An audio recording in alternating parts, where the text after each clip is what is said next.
उसका response time जनता के पास police की गाड़ियाँ पहुंचती हैं, उनके समस्याओं का समाधान करती है।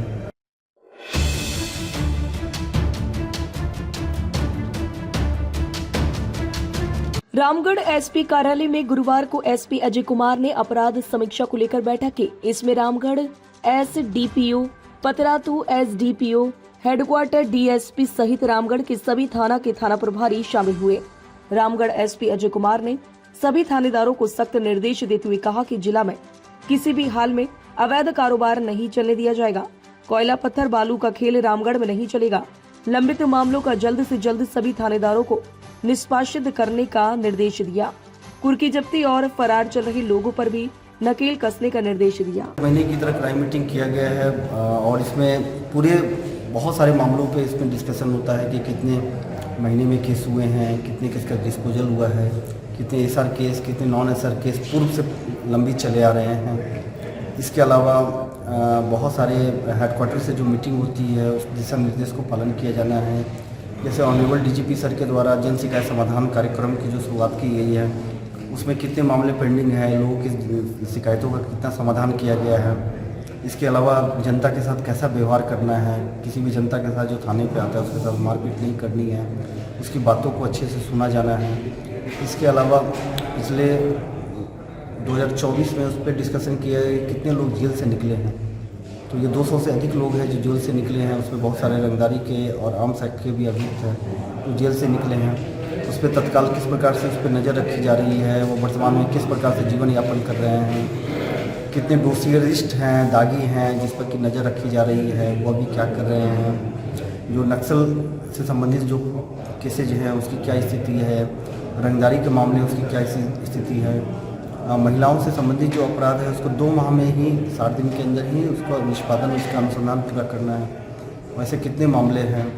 इसके अलावा डायल 112 से जो भी कंप्लेंट्स आते हैं डायल 112 में उसका रिस्पांस टाइम जनता के पास पुलिस की गाड़ियाँ पहुंचती हैं, उनके समस्याओं का समाधान करती है, उसमें कितना समय लगा है।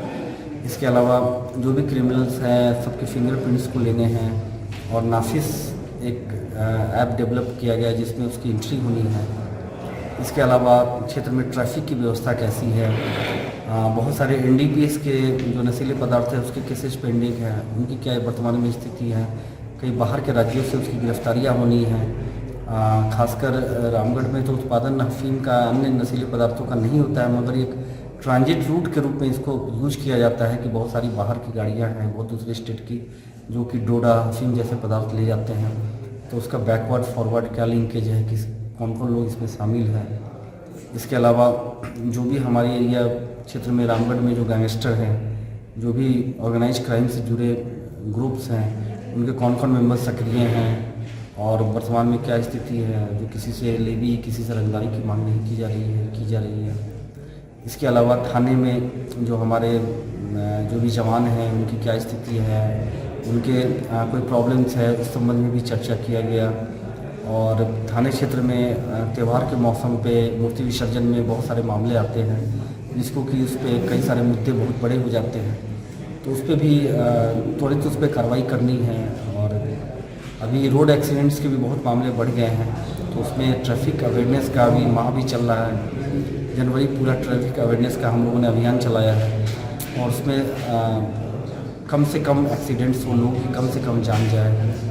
तो इस प्रकार रात्रि में, खासकर ठंड के पहर में, काफ़ी घरों में चोरियाँ होती है, एक निवेदन होता है, तो उस समय गश्ती प्रभावी रूप से हो और जनता के लिए पुलिस अच्छे से और उनकी समस्याओं का निष्पादन करे। इस पर ये पूरी मासिक अपराध गोष्ठी की बैठक की गई। ताज़ा खबरों से जुड़े रहने के लिए हमारे चैनल को सब्सक्राइब करें और बेल आइकन को दबाना ना भूलें ताकि हर खबर की नोटिफिकेशन आपको मिलती रहे।